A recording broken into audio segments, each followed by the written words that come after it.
Hey everyone, my name is Wedge. Spoiler season for Commander 2015 is legitimately ridiculous already.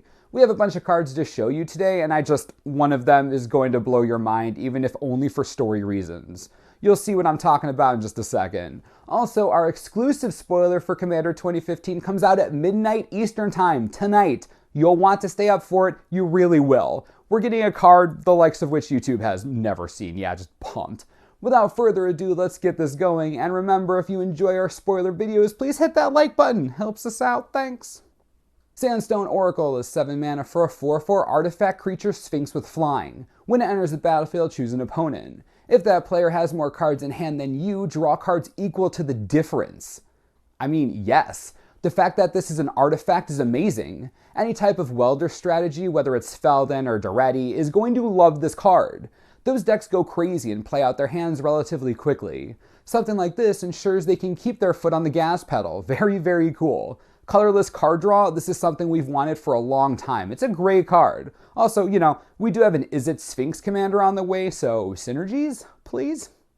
Dawnbreak Reclaimer is 4 colorless and 2 white for a 5/5 angel with flying. At the beginning of your end step, choose a creature card in an opponent's graveyard, then that player chooses a creature card in your graveyard. You may return those cards to the battlefield under their owner's control. Yes, all the yes. 6 mana for a 5/5 flyer is exactly on curve. Also, the first trigger is at your end step, so you get it immediately. That's nice. Lastly, this is Politics 101. It's a May ability that you control. You can be super political with this. Talk with your opponents. Try to make deals. The best part is that they have to choose the card before you decide if you want the trigger to happen, so there's no funny business. Go ahead, go make some trades. It's a sick card. Broods Viper is 5 mana for a 3/3 snake with Myriad. Whenever it deals combat damage to a player, you may draw a card. Well, this is expensive and it doesn't give itself evasion, but the new Snake Legend does, so we're done here. We basically need all the snakes we can get for the Snake Tribal Commander deck tech we're now working on, and this is going in it easily. Giganta Plasm is 4 mana for a 0/0 shapeshifter. You may have Giganta Plasm enter the battlefield as a copy of any creature on the battlefield except it gains. Pay X and this creature has base power and toughness XX. What? Okay, sure, I love a giant Fibblethip plus Mirror Entity. Granted, this ability isn't as far-reaching as Mirror Entity, the creature copy ability can be devastating. Also, and this may be the best part about this card, the effect doesn't end at the end of the turn, it just has that base power and toughness now. It's so good. Anyways, copy a Revel Arc, reanimate all the things by making it a 0/0, it hits the graveyard, and then the trigger fires. The Giganta Plasm reverts to its printed power/toughness in the graveyard, meaning it's a 0/0 and thus a legal target for its own ability, and it just comes back. Enjoy the loops. There are so many. A built-in sacrifice effect. Just yes. Illusory Ambusher is 5 mana for a 4/1 cat illusion with flash. Whenever it's dealt damage, draw that many cards. Okay. It's a cat illusion. A cat. Cat tribal confirmed in blue for some reason. Second, and this has already been said, Illusory Cat plus Blasphemous Act. Beyond dirty. It's so dirty. The basic use for this adorable ephemeral feline is to flash in as a blocker for something gigantic and draw a billion cards for 5 mana at instant speed. That's good.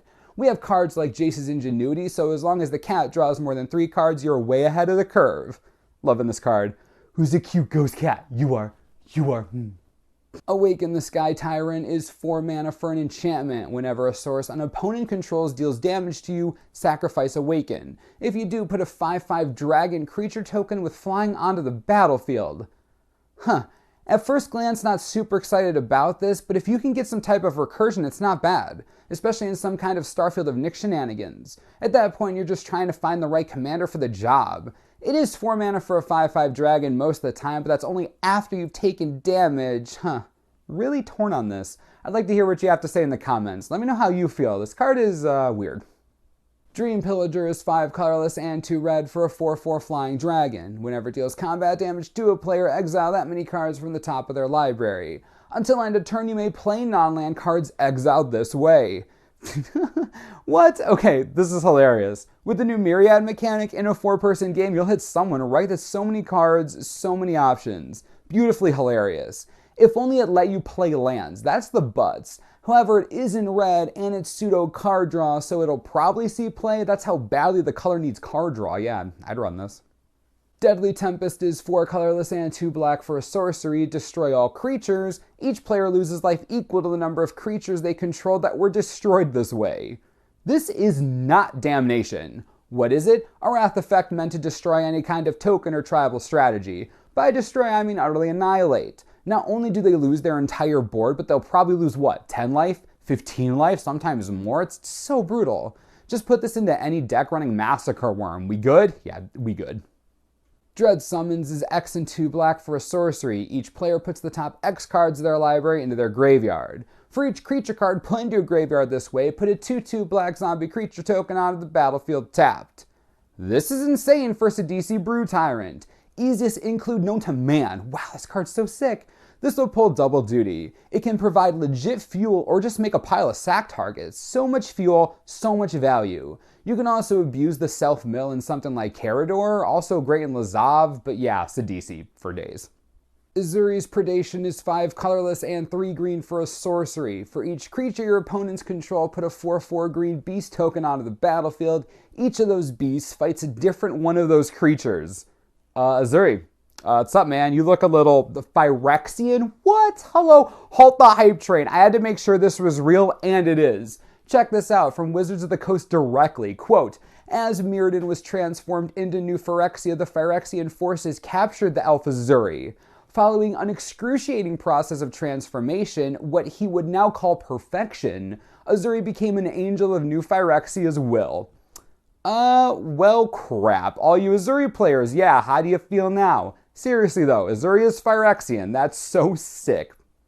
Skullwinder is 3 mana for a 1/3 snake with Death Touch. When it enters the battlefield, return target card from your graveyard to your hand, then choose an opponent. That player returns a card from their graveyard to their hand.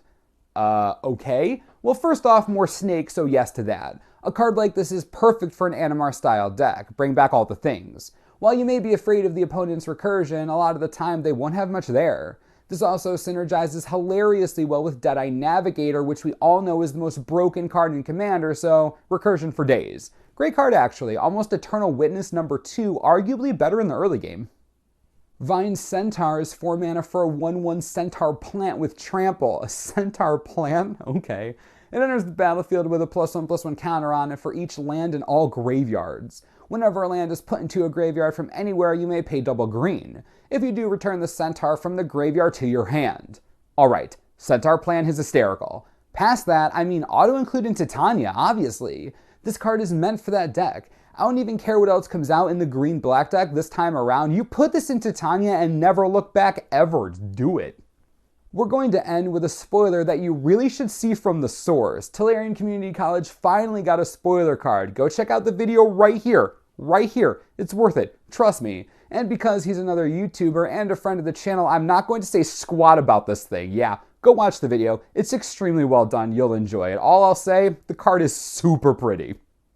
Wow, this video was long, but full of ridiculous cards. I mean, come on, you have to be excited about the set at this point, right? I mean, Phyrexian Ezuri, Illusion Cats, Snake Tribal getting support. I'm so pumped. Let me know in the comments how you feel about the set so far and which of today's cards you're most excited about. Also, remember, our exclusive spoiler comes out at midnight Eastern Time tonight. You'll want to be there. Trust me, just be there. As always, subscribe for the latest and most reliable Commander 2015 spoiler information you could ever need.